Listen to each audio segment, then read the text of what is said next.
Good morning everyone. তো ঘুম থেকে সকালে উঠেই আমি ফ্রেশ হয়ে নিচে এলাম আর হালকা হালকা রোদ পড়ছিল। আমাদের তো ভীষণ ভালো লাগছিল, আমরা দুজনেই বাইরে একটু বসেছিলাম। আর এই যে লাল লাল গরম গরম চা সকালে, হালকা রোদে এক কাপ চা নিয়ে বসলে আর কিছু মানে আর কিছু খাবারই লাগে না। কিন্তু অন্যদিকে সম্পূর্ণ অন্যরকম, মানে আমার বর সকালে খুব একটা চাটা পছন্দ করে না।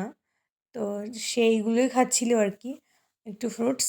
আর আমি তো চা খাচ্ছিলাম, কেননা চা ছাড়া আমার মনে হয়, আমার এটা অভ্যেস হয়ে গেছে যদিও, তাই চাটা আমার লাগবেই আর কি। তারপর চা খাওয়ার পরে মানে কোনো রকমে তেল দিয়েছিলাম না, একটু দেখতে হয়তো কেমন হয়েছে, একটু কি করেছিলাম, যা খাবারটার নামটাই ভুলে গেলাম, ডিম টোস্ট। ডিম টোস্ট খাওয়ার পরে ডিম টোস্টে বর খেয়েছিল, তারপরে ও একটু বেরিয়ে গেছিলো দেবগ্রামে ওর অফিসে। আমি আহ, তারপর অবশিষ্ট বিরিয়ানি ছিল একটু, সেই বিরিয়ানিটা খেয়েছিলাম। আর এখানে আমার মা বানাচ্ছিল চালের ধুকি বা ধুপি, দেখতে পাচ্ছ এইগুলো। আমার শাশুড় মানে শ্বশুরবাড়ি থেকে মা এই প্রসেসটা শিখে এসেছে। মা এর আগে জানতো জানতো না এমন না, কিন্তু খুবই এই যে মিশ্রণ করছে যেগুলো, এগুলো আমার শ্বশুরবাড়ি থেকেই মাকে দিয়েছে। আর মা খুবই সুন্দর চালের ধুকি বানিয়েছে, সেটাও আমরা একটু মানে আজকে শুধু সারাটা দিন ধরতে গেলে খেয়েছি খেয়েছি আর খেয়েছি। যেমন করে তোমরা দেখেছো আমার শ্বশুরবাড়িতে মানে নলেন গুড় দিয়ে এগুলোকে চুবিয়ে চুবিয়ে খেয়েছিলাম। তো এখানে সমস্যা যেটা হয়েছিল, আখেরে গুড়টা একটু মানে উম, একটু গাঁজা উঠে গেছিলো, তো খেতে পারছিলাম না। তাই আমরা এমনি শুধু শুধু মিষ্টি রস দিয়ে খেয়েছিলাম।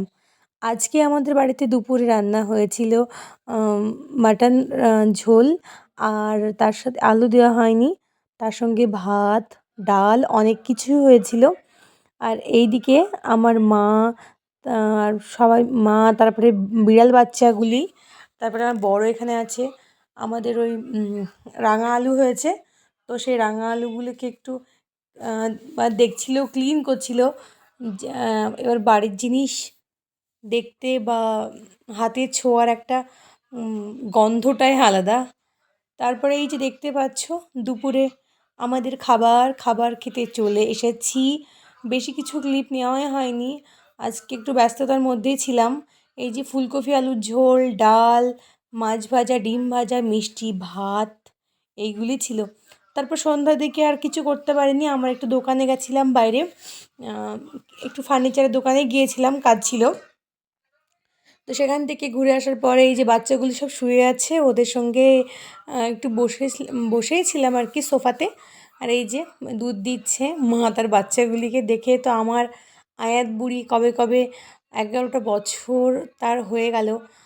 মানে সেই তো কবেই বা বিড়াল আমি মানে শখ করে ভালোবেসে পোষা ধরলাম, আর 11টা বছরও হয়ে গেল।